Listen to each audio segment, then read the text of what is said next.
Hello everyone, welcome back to my channel. So friends, हम बात कर रहे थे यूएन पीस कीपिंग के बारे में, जिसमें हम कुछ एग्जांपल्स के थ्रू चीज़ें समझ रहे थे। तो आज हम बात करेंगे नामीबिया के बारे में और अंगोला के बारे में। ठीक है, सो स्टार्ट करते हैं अपनी वीडियो को।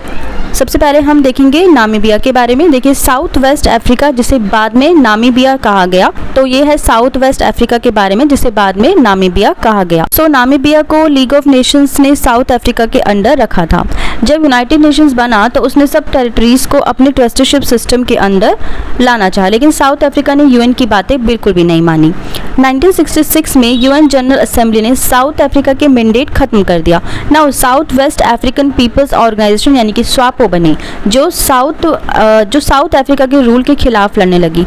स्वापो जो है, इसकी फुल फॉर्म आपको याद रखनी है। 1969 में यूएन सिक्योरिटी काउंसिल ने साउथ अफ्रीका का ऑक्यूपेशन इलीगल डिक्लेयर कर दिया और सेक्रेटरी जनरल के इलेक्शन प्लान को एक्सेप्ट किया, ताकि इंटरनेशनल सुपरविजन के अंडर इलेक्शंस हो सके और इंडिपेंडेंस भी मिल सके। लेकिन ये प्लान सक्सेसफुल नहीं हो पाया, क्योंकि साउथ अफ्रीका ने कॉर्पोरेट नहीं किया।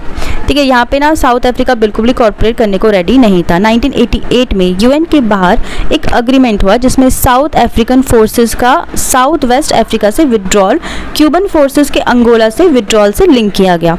उसके बाद यूएन सिक्योरिटी काउंसिल ने यूएन अंगोला वेरिफिकेशन मिशन यानी कि यूनेवेम UNAVEM स्टैब्लिश किया, ताकि क्यूबन फोर्सेस का विड्रॉल सुपरवाइज किया जा सके। देखिए, यूएन के ऑपरेशन साउथ वेस्ट अफ्रीका में पीस कीपिंग में साउथ अफ्रीकन फोर्सेस और स्वापो के बीच सीज फायर सुपरवाइज करने, इलीगल फोर्सेस को डीमोबिलाइज करने और फ्री और फेयर इलेक्शंस कंडक्ट करने में लगी। सो ये ऑपरेशंस बहुत टाइम के लिए और सिर्फ यूएन के बाहर अग्रीमेंट होने की वजह से पॉसिबल हो पाए। चलिए अब हम बात करते हैं अंगोला के बारे में। अंगोला में National Union for Total Independence of Angola यानी यूनिटा ने पोर्तुगीज रूल से आज़ादी के लिए लड़ाई की।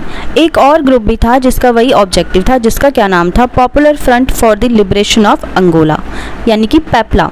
देखिए, मैं आपको सबसे पहले एक चीज़ बता दूं। देखो, एग्जामिनर्स ना आपको हमेशा कंफ्यूज करने की कोशिश करते हैं। कैसे?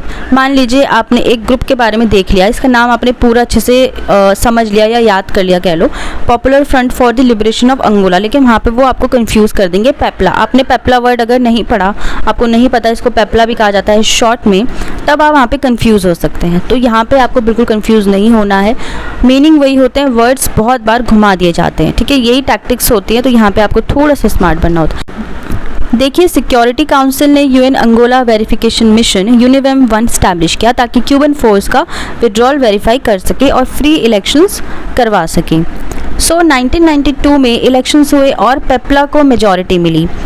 यूनिटा ने यूनेवेम 2 जो इलेक्शन सुपरवाइज कर रहे थे पर चार्ज लगाया कि इलेक्शंस फ्री और फेयर मैनर में नहीं हुए हैं और रिजल्ट को रिजेक्ट कर दिया। यूनिटा ने फिर से हथियार उठा लिए और कई म्यूनिसिपैलिटीज़ कैप्चर कर ली। सो 1995 में सिक्योरिटी काउंसिल ने एक बड़ी मिशन स्टैब्लिश की। उस मिशन का क्या नाम है, यूनेवेम 3, जो पीस कीपिंग मिशन थी। इसका काम था, अब आपको ये याद रखना है कि 1995 में सिक्योरिटी काउंसिल ने अंगोला के लिए कौन सी एक बड़ी मिशन स्टैब्लिश की, वो थी यूनेवेम 3। ये चीज़ें याद करनी है, आपको ध्यान रखना है। कुछ चीज़ें सिर्फ आपको याद करनी, जैसे कि डेट्स हो गई, ठीक है, नाम हो गए किसी चीज़ के या किसी ग्रुप का नाम हो गया, ये चीज़ें आपको याद ही करनी होती है। सो इसका क्या काम था, फैक्शंस को रिकॉन्साइल करना और स्टेट में एडमिनिस्ट्रेशन को मॉनिटर करना, सीज फायर इफेक्ट करना, फाइटिंग फोर्सेस को डिसेंड करना और यूनिटा को डीमोबिलाइज और डिसआर्म करना, गवर्नमेंट फोर्सेस को बैरक्स में वापस भेजना, सो अंगोलन पुलिस फोर्स को सुपरवाइज करना और प्रेसिडेंशियल इलेक्शंस को सुपरवाइज करना। ये मिशन जो है सक्सेसफुली कंप्लीट हुआ। अब आपको ये भी पता होना चाहिए कि जो मिशन था ये कंप्लीट हुआ या नहीं है, सक्सेसफुली हुआ या नहीं, कितने समय में हुआ।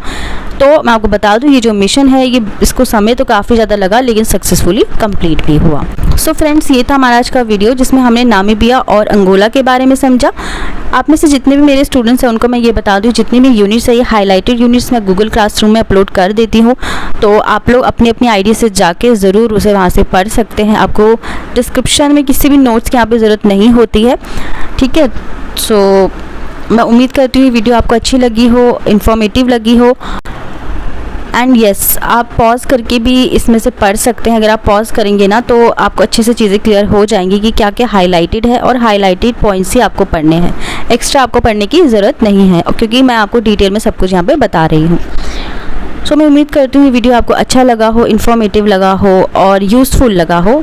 मिलते हैं अब नेक्स्ट वीडियो में। Till then bye bye, take care.